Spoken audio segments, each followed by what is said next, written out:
Olá, vamos falar agora sobre alimentação adequada e segura em tempos do Covid-19. Essa primeira aula eu vou estar falando um pouco como planejar as compras dos alimentos. Eu sou Patrícia Dantas, sou nutricionista sanitarista da Escola Estadual de Saúde Pública, CESAP. Para a gente poder falar de compras, a primeira coisa que a gente precisa saber um pouco o que é uma alimentação adequada e saudável, né? Então, o Guia Alimentar para a População Brasileira de 2014, ele traz alguns passos para se ter uma alimentação saudável e adequada. A primeira coisa seria fazer de alimentos in natura ou minimamente processados a base da sua alimentação. Segundo, utilizar óleos, gorduras, sal e açúcar em pequenas quantidades ao temperar e cozinhar alimentos e criar preparações culinárias, né? O terceiro passo é limitar o consumo de alimentos processados. O quarto passo é evitar o consumo de alimentos ultraprocessados. Então, gravem esses dois passos que eu vou daqui a pouco falar um pouquinho sobre eles. O outro passo seria comer com regularidade, atenção em ambientes apropriados e sempre que possível com companhia. Em tempos de Covid, é importante que a gente sempre mantenha a distância, né, de no mínimo 1,5 metro desta companhia ou de outras pessoas. O sexto passo é fazer compras em locais que ofertem variedade de alimentos in naturas ou minimamente processados. O sétimo passo é desenvolver e exercitar partilhar habilidades culinárias. O oitavo é planejar o uso do tempo para dar à alimentação o espaço que ela merece. O nono passo é dar preferência, quando fora de casa, a locais que sirvam refeições feitas na hora, se for possível. E o último passo é ser crítico quanto a informações, orientações e mensagens sobre alimentação veiculadas em propagandas comerciais, principalmente relacionadas às propagandas infantis. Então, sobre a questão dos alimentos processados e ultraprocessados, que a gente deve estar evitando ou limitando, né? Os alimentos processados limitando, os alimentos ultraprocessados evitando, aí eu coloco um exemplo, né? O alimento in natura seria o abacaxi, né? O milho, o peixe. Os alimentos processados seriam o que? Eles enlatados, né? Que eles utilizam sal ou açúcar para conservar, como o abacaxi em caldo, o milho em conserva, o peixe em conserva. E os alimentos ultraprocessados seriam aqueles que passaram por processos de processamento, muitos processos, né? Como, por exemplo, o suco de abacaxi em pó, o salgadinho de milho no pacote e o empanado de peixe, que é, né, aquele peixe que geralmente se faz, passa por um processo industrial muito grande. Então, esses alimentos ultraprocessados a gente precisa evitar. Então, aqui eu coloco, né, os alimentos processados, produtos fabricados essencialmente com adição de sal ou açúcar, um alimento in natura ou minimamente processado. Aí eu boto aí as conservas, os queijos processados, os pães de forma, né, os sucos de caixinha.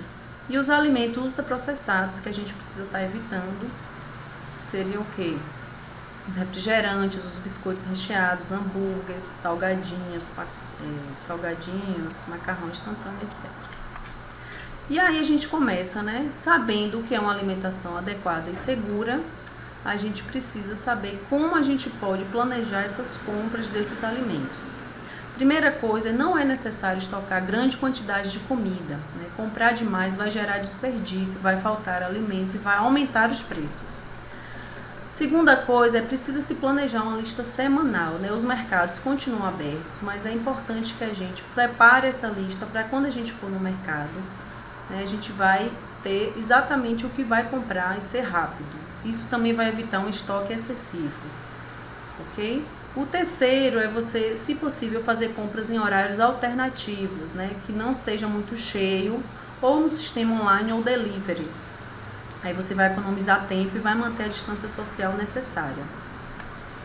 O quarto seria a lavagem frequente das mãos. Isso é primordial em qualquer coisa, reduz efetivamente o risco. Após uma ida ao supermercado, lave as mãos, principalmente se forem usadas aquelas pinças, outros utensílios compartilhados, por exemplo, eu vou comprar o pão, tem uma pinça, então se puder já no mercado passar um álcool em gel ou lavar a mão, se não, ao chegar em casa, imediatamente lavar a mão.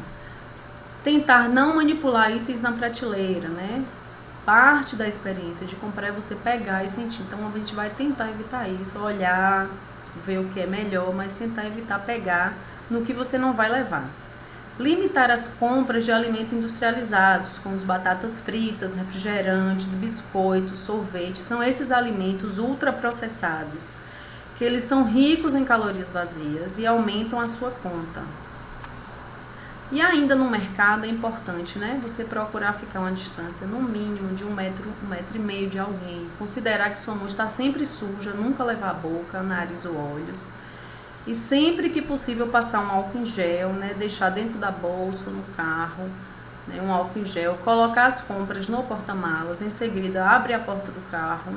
Aí você já passa o álcool em gel na mão antes de tocar no carro. Se for possível, já higieniza o carro, né? Com um papel, uma folha de papel, toalha.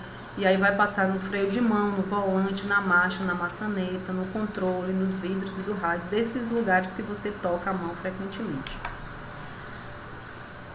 Então, algumas outras dicas. Nenhum alimento específico ele tem um poder de proteger contra o contágio, né? Mas uma boa alimentação, você seguindo aqueles 10 passos, né, do Ministério, contribui para fortalecer o sistema imunológico.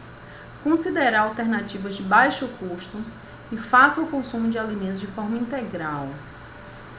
Variedade, diversidade e equilíbrio. A alimentação saudável ela é colorida e inclui legumes e verduras da época. São mais baratos e sempre lavar. E por último, observar o rótulo dos alimentos, né? A lista de ingredientes, a validade, as informações nutricionais. Quanto mais ingredientes tiver, menos saudável é esse alimento, né? Porque entrou muitos ingredientes na preparação e aí você vai estar evitando, ok? E aí, por último, eu trago o ranking dos agrotóxicos na mesa, né? Seria um ranking de alimentos de acordo com o percentual de amostras inadequadas para o consumo, que foi um estudo do Programa de Análise de Resíduos de Agrotóxico em Alimentos da Anvisa em 2019. São os alimentos que eles fizeram esse estudo e que concentraram a maior quantidade de agrotóxico nas amostras, ou seja, tinham amostras com mais agrotóxicos, seriam pimentão, morango, pepino, alface, cenoura e abacaxi, ou seja, dos alimentos estudados. Esses alimentos foram os que mais apresentaram agrotóxico. Por isso, prefiro os orgânicos. Os agrotóxicos eles trazem um potencial de doenças para o organismo, né? E aí o que fazer? Caso você não consiga orgânicos, lavar esses alimentos em água corrente, com esponja e sabão também. Retirar as folhas externas, porque os agrotóxicos eles se concentram mais na parte externa. As frutas com cascas mais finas que você, né, come a casca, procure descascar, né? E sempre antes lavar e depois descascar, porque aí você tira um percentual desse agrotóxico.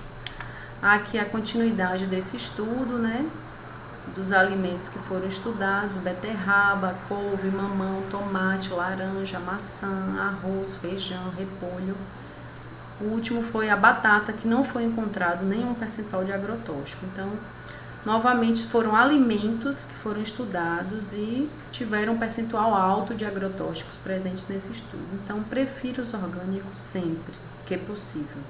Orgânicos são aqueles alimentos vendidos sem a presença de agrotóxicos, né, no seu preparo, no seu cultivo. E aí, caso não esteja em grupos de risco, ofereça-se para fazer as compras de quem você conhece que esteja. Seja solidário. Gratidão. Deixo aqui as referências caso vocês queiram pesquisar um pouco mais.